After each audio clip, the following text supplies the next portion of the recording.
যারা কোরআনের বিধান নিয়ে আল্লাহ তাআলার বিধান নিয়ে ঠাট্টা বিদ্রুপ করবে তাদেরকে আল্লাহ তাআলা কিয়ামতের দিন কঠোর শাস্তি করবেন। এই যুগে অনেক মানুষদেরকে দেখা যায়, অনেক বড় বড় ব্যক্তিদেরকে দেখা যায় আল্লাহ তাআলার বিধান নিয়ে ঠাট্টা বিদ্রুপ করতেছে।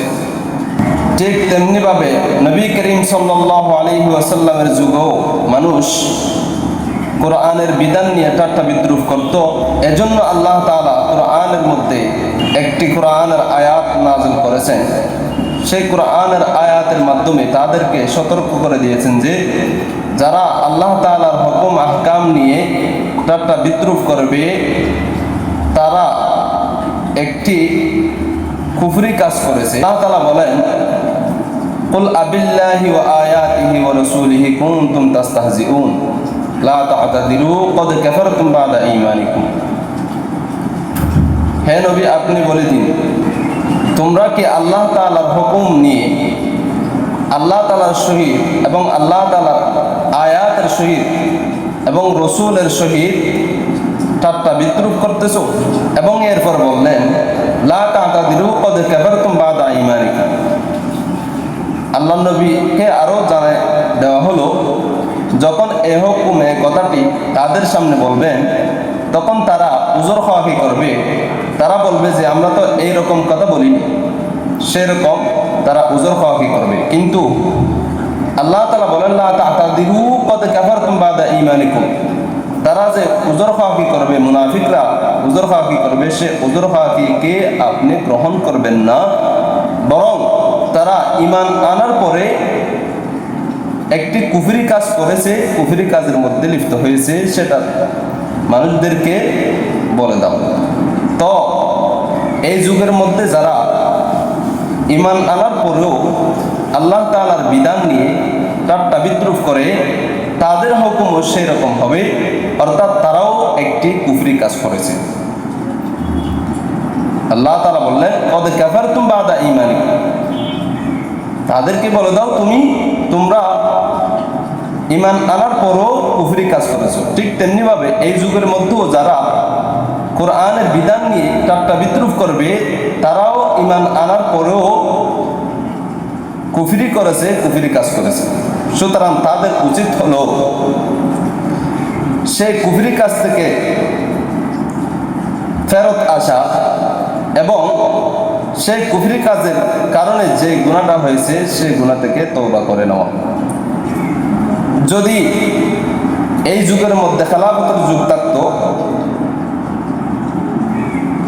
তাহলে যেই কোরআনের বিধান নিয়ে ঠাট্টা বিদ্রুপ করছে তাকে অবশ্যই তাযীর করত, অর্থাৎ শাস্তি দিত। এখন যেহেতু খেলাফতের যুগ নয়, এজন্য যেই কোরআনের বিধান নিয়ে ঠাট্টা বিদ্রুপ করলো তার দরকার হলো এই যুগে তাকে তওবা করে নেওয়া এবং জনসম্মুখে এসে বলে দেওয়া যে আমি ভুল করেছি, আমি সামনে থেকে সেই ভুল কাজ আর করব না। সেই কথা বলে মানুষের সামনে আত্মসমর্পণ করতে হবে। আরেকটা কথা মনে রাখতে হবে, যে ব্যক্তি একটা বড় মজলিসের মধ্যে, যেমন সংসদ, যেমন বড় বড় মাহফিল, যেমন বড় মুসলমানদের এক দলের সামনে যদি কোনো একটা কুফরির কথা বলে, সে যেন পুরা বিশ্বের মুসলমানদের সামনে সেই কুফরির কথাটা বলবে। ঠিক তেমনিভাবে আমাদের যুব অনেক বড় বড় লোকেরা মাথায় টুপি রেখে মুখের মধ্যে দাড়ি রেখে কুফরি কথা বলতেছে। সেই কুফরি কথাটা জনসম্মুখে না বললেও সংসদে বলার কারণে সেটা পুরো বিশ্বের মুসলমানদের সামনে বলেছে বলে গণ্য করা হবে। সেই জন্য আমরা বলি, যারা সেরকম কোরআনের বিধান নিয়ে ঠাট্টা বিদ্রুপ করেছে তাদের উচিত দ্রুতভাবে তওবা করে নেওয়া এবং জনসম্মুখে এসে সেটা আত্মসমর্পণ করা। পর্দা করা এটাও একটা আল্লাহ তাআলার বড় বিধান। আল্লাহ তাআলা আমাদেরকে যে বিধানগুলো দিয়েছেন সেগুলো থেকে একটি বিধান। কেন আল্লাহ তাআলা কোরআনের মধ্যে বলেন, ওয়াকুল লিল মুমিনাতি ইয়াগুদুদনা মিন আবসারিহিন্না ওয়াহফাযনা ফুরুজাহুন্না ওয়ালা ইউবদিনা যিনাতাহুন্না ইল্লা মা যাহারা মিনহা। নবী করিম সাল্লাল্লাহু আলাইহি ওয়াসাল্লামকে আদেশ দিলেন, আপনি বলে দিন যারা মুমিনাত আছে তারা যেন নিজের চক্ষুকে হেফাজত রাখে, নিচে রাখে, এবং তারা যেন নিজের শরমগাহকে, নিজের লজ্জাস্থানকে হেফাজত করে, এবং আরো বলে দেন তারা যেন নিজের সৌন্দর্যকে মানুষের সামনে প্রকাশ না করে।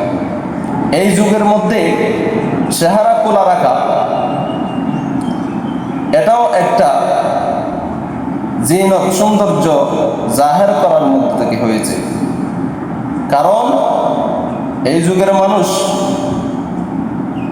মহিলাদেরকে দেখতে গেলে, বউ হিসাবে দেখতে গেলে অবশ্যই তার চেহারাটা ভালো করে দেখে। এজন্য চেহারার মধ্যে অনেক সাজগোজ করে মহিলারা থাকে। এজন্য সেটাও এই যুগের জন্য একটি সৌন্দর্য জাহের করার মধ্যে থেকে হয়ে গেছে। এজন্য আল্লাহ তাআলার কথা অনুযায়ী ওয়ালা ইউবদিনা যিনাতাহুন্না, তাদের সৌন্দর্য যেন পুরুষদের সামনে জাহের না করে, প্রকাশ না করে, সেটা হলো একটা বিধান। সুতরাং যারা হেজাব পড়ে না তাদের জন্য এটাও একটি মারাত্মক গুনার মধ্যে অন্তর্ভুক্ত।